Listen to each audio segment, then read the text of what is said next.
IIT গুৱাহাটীত আৰ্যভট্ট বিজ্ঞান কেন্দ্ৰৰ ৰাজ্যিক বিজ্ঞান সমাৰোহ অনুষ্ঠিত হয়। তিনিদিনীয়াকৈ অনুষ্ঠিত হ'ল আৰ্যভট্ট বিজ্ঞান কেন্দ্ৰৰ বিজ্ঞান সমাৰোহ আৰু বিজ্ঞান প্ৰদৰ্শনী।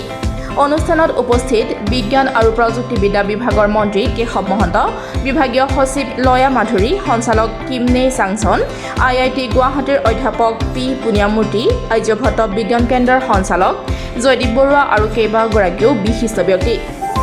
ছাত্ৰ-ছাত্ৰীসকলৰ বিজ্ঞান মনস্তত্ব গঢ়ি তুলি বিশ্বৰ দৰবাৰলৈ পঠিয়াব লাগিব, এই মন্তব্য মন্ত্ৰী কেশৱ মহন্তৰ।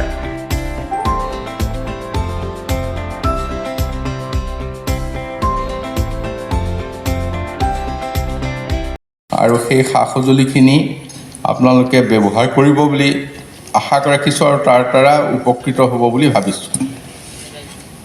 এতিয়া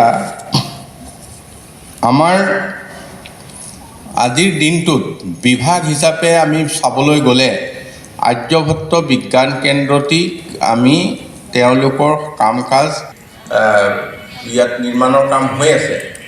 তেতিয়া সকলো আৰ্যভট্ট বিজ্ঞান কেন্দ্ৰই ডিষ্ট্ৰিক্ট ছায়েন্স চেণ্টাৰত যিখিনি সুবিধা উপলব্ধ হ'ব, সেই সুবিধা উপলব্ধ হোৱা আৰু তাৰ ভিত্তিতেই তেওঁলোকে কাম কাজ কৰাৰ সা সুবিধাখিনি পাব। এতিয়া এই অনুষ্ঠানত আৰ্যভট্ট বিজ্ঞান কেন্দ্ৰৰ ধেমাজি সমন্বয় কেন্দ্ৰক বঁটা প্ৰদান কৰাৰ লগতে মুখপত্ৰ আৰ্যভট্ট উন্মোচন কৰে মন্ত্ৰী কেশৱ মহন্তই। প্ৰতি বছৰে বিজ্ঞান আৰু প্ৰযুক্তিবিদ্যাৰ আগশাৰীৰ শিক্ষানুষ্ঠানসমূহ ছাত্ৰ-ছাত্ৰীসকলক পৰিদৰ্শন কৰাবলৈ আৰ্যভট্ট বিজ্ঞান কেন্দ্ৰক আহ্বান জনায় মন্ত্ৰীগৰাকীয়ে।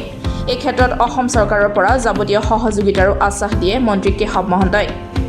নতুন প্ৰজন্মক বিজ্ঞানৰ প্ৰতি আসক্ত আৰু উদ্ভাৱনী শক্তিৰে সফল হোৱাৰ পৰামৰ্শ আগবঢ়ায় মন্ত্ৰী কেশৱ মহন্তই। উল্লেখ্য যে এই বিজ্ঞান সমাৰোহৰ 9 ছেপ্টেম্বৰত সামৰণি পৰিব।